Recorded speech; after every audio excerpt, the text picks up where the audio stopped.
नमस्कार, आप देख रहे हैं SPN 9 न्यूज और मैं हूं आपके साथ मनीष कुमार सैनी। महाराष्ट्र में बाला साहेब ठाकरे के स्मारक पर चर्चा करने के लिए सोमवार को शिवसेना नेता सुभाष देसाई, अंबादास दानवे और मिलिंद नार्वेकर ने एक प्रतिनिधि मंडल के तौर पर मुख्यमंत्री देवेंद्र फडणवीस से मुलाकात की, जिसके बाद इस दौरे की खूब चर्चाएं की जा रही हैं। सियासी गलियारों से लेकर न्यूज चैनलों में सनसनी फैली है कि पर्दे के पीछे जरूर कुछ पकता हुआ नजर आ रहा है। ऐसे में अब शिवसेना यूबीटी के मुखपत्र सामना में इन अटकलों पर जमकर हमला बोला गया है। सामना में शिवसेना ने लिखा है कि बाला साहेब ठाकरे का स्मारक सरकार द्वारा बनाया जा रहा है, इसलिए सरकारी मुलाकातें भी हो रही हैं।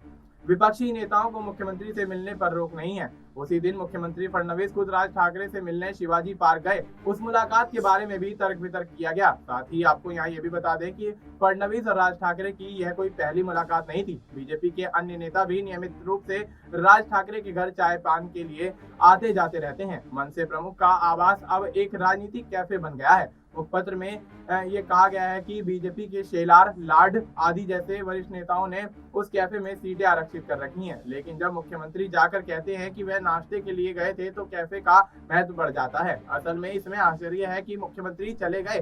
बीजेपी और राज की मनसे पार्टी का तनमन गठबंधन है, इसलिए मुख्यमंत्री वहां गठबंधन के दलों से संवाद करने गए होंगे। जब शिवसेना बीजेपी का गठबंधन था तब भी मुख्यमंत्री चाय पान के लिए मातोश्री आते थे, लेकिन अब जब राजनीति गुस्से में और ईर्ष्या से चल रही है, इसलिए कौन किसके पास जाता है और चाय पानी करता है, इस पर मीडिया के कैमरे को रोक रखा है। सामना में लिखा गया कि पिछले दिनों शरद पवार ने बड़े आकार के अनार वाले किसानों के साथ प्रधानमंत्री मोदी से मुलाकात की और इसके साथ ही उन्होंने दिल्ली में आयोजित अखिल भारतीय साहित्य सम्मेलन वालों को भी साथ ले लिया। यानी अनार वालों के निमित्त साहित्य सम्मेलन के लोगों का भी उद्धार हो गया। और फिर भी शरद पवार ने प्रधानमंत्री से मुलाकात की और दोनों के बीच क्या पक रहा है, इसकी चर्चा ही छिड़ गई है। हालांकि इस पर कोई प्रतिबंध नहीं है कि कौन किससे मिल सकता है, लेकिन केंद्र में मोदी शाह और महाराष्ट्र में फडणवीस शिंदे सरकार आने के बाद से राजनीति में खुलापन खत्म हो गया है। मुखपत्र में कहा गया है कि सत्ता पक्ष और विपक्ष का व्यवहार ऐसा होने लगा है कि मानो वे एक दूसरे के कट्टर दुश्मन हो, जो लोकतंत्र की पहचान नहीं है। पंडित नेहरू के मंत्रिमंडल में श्यामा प्रसाद मुखर्जी, डॉक्टर बाबा साहेब अम्बेडकर जैसे नेता थे और वे कांग्रेसी नहीं थे, लेकिन वे देश की आवश्यकता के रूप में नेहरू के मंत्रिमंडल में शामिल हुए। नेताओं की मुलाकातें खुलेआम होनी चाहिए। आज के डिजिटल युग में कोई भी बात छिपा नहीं सकती है। संतों ने कहा है कि उजाले में पुण्य है, अंधेरे में पाप है। महाराष्ट्र में ठाकरे सरकार को गिराने के लिए रात 12 बजे के बाद चेहरे पर मेकअप लगाकर देवेंद्र फडणवीस और एकनाथ शिंदे लैंप पोस्ट के नीचे मीटिंग कर रहे थे। सामना में दावा किया गया है कि इस बात का खुलासा खुद अमृता फडणवीस ने किया है। शिवसेना को तोड़ने के लिए उस दौरान शिंदे रात बेरात दिल्ली आकर अमित शाह से मिलते थे। राजनीति में ऐसी मुलाकातों का कोई अंत नहीं है, वे होती रहती हैं। तो अब भी इस बात पर चर्चा क्यों हो रही है कि कौन किससे मिलता है और कौन क्यों नहीं मिलता। महाराष्ट्र को अब सभी स्तरों पर संकुचित नेतृत्व मिला है, इसके लिए उनके विचार भी संकुचित ही होंगे।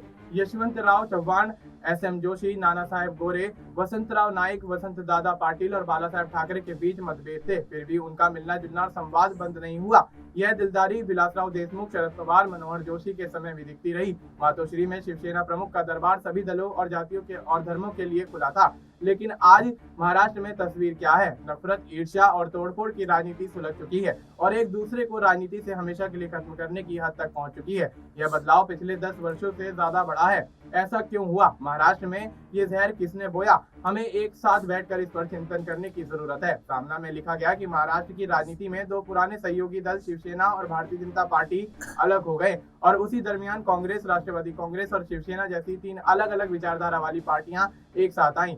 यही हमारे लोकतंत्र की खूबसूरती है। बीजेपी ने सत्ता खोने के द्वेष के चलते जहरीला डंक मारा, एकनाथ शिंदे को जेल का डर दिखाकर तोड़ा और अजीत पवार को चक्की पीसने के लिए जेल भेजने की गर्जना देवेंद्र फडणवीस ने ही की थी। आज ये तीनों एक साथ हैं। भले ही फडणवीस शिंदे के चेहरे अलग अलग दिशाओं में हैं, लेकिन मजबूरी में वे एकत्र हैं। राजनीति में कौन किसके साथ है ये समझना मुश्किल हो गया है और महाराष्ट्र में माहौल पहले जैसा साफ सुथरा नहीं रह गया है। एक दूसरे से मिलना तो दूर की बात करना, यहाँ तक कि एक दूसरे को देखकर मुस्कुराना भी मुश्किल होता हुआ नजर आ रहा है। यह भारत को मोदी शाहकृत बीजेपी का उपहार है। एक तरह से देश अव्यवस्थित हो गया है, इसलिए मनसे प्रमुख और फडणवीस की कैफे मुलाकात में चर्चाएं हो रही हैं। मित्र पक्ष से खुलेआम मिलना भी चोरी है।